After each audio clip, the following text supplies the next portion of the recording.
Welcome back.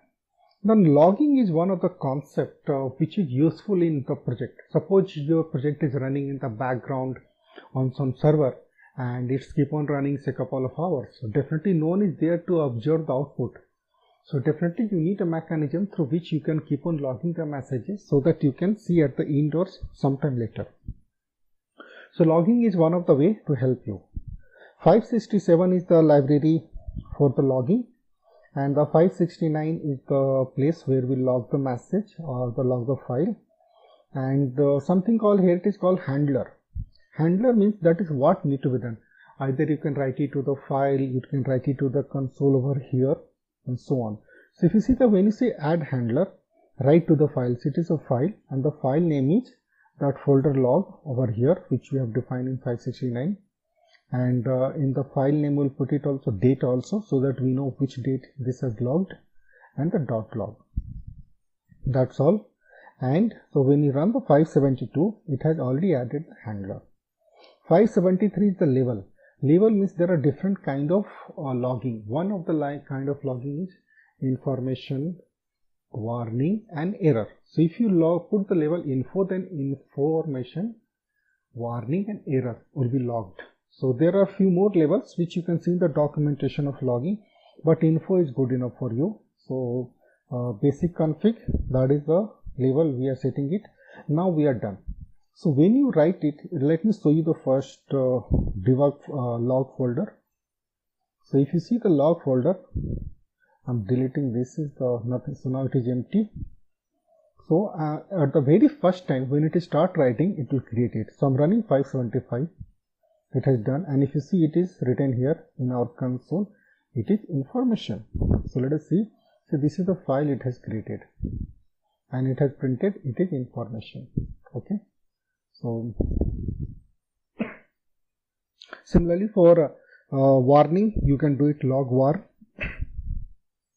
log error in this way, and if you see that all these things have been printed, it is warning in this way, error, it is error, and so on.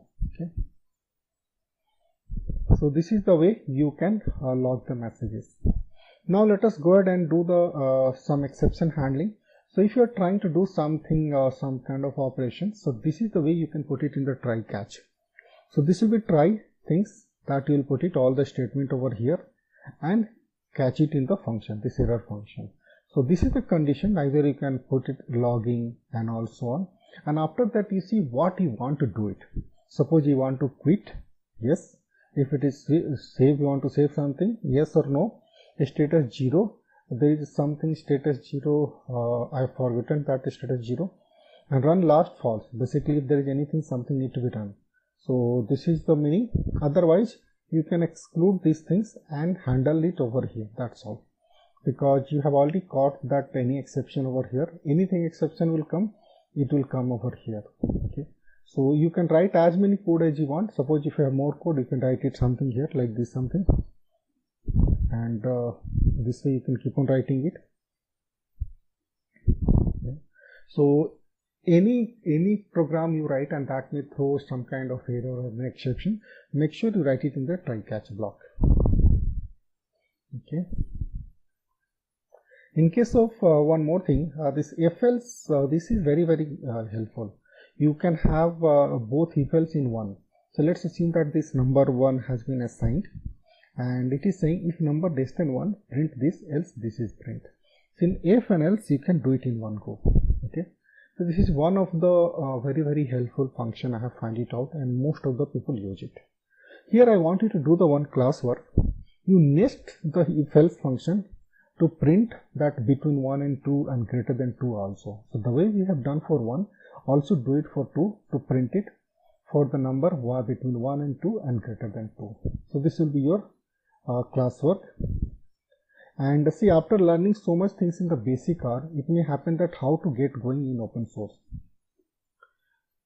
The open source community is over the internet. So if you have any questions, type it on the Google and it will take you to a Stack Overflow and a few other places where answers might be there. So for open source, internet is the primary source of help. And for any questions you have in this course, please write it to the discussion board. I'll be happy to answer. Thanks a lot. Thanks a lot for watching it, and thanks a lot. I hope it was good learning for you. You have enjoyed, and thanks a lot being with me, and thanks a lot for supporting till this point. Thanks a lot. I hope it is useful for you. Okay, thank you. Bye.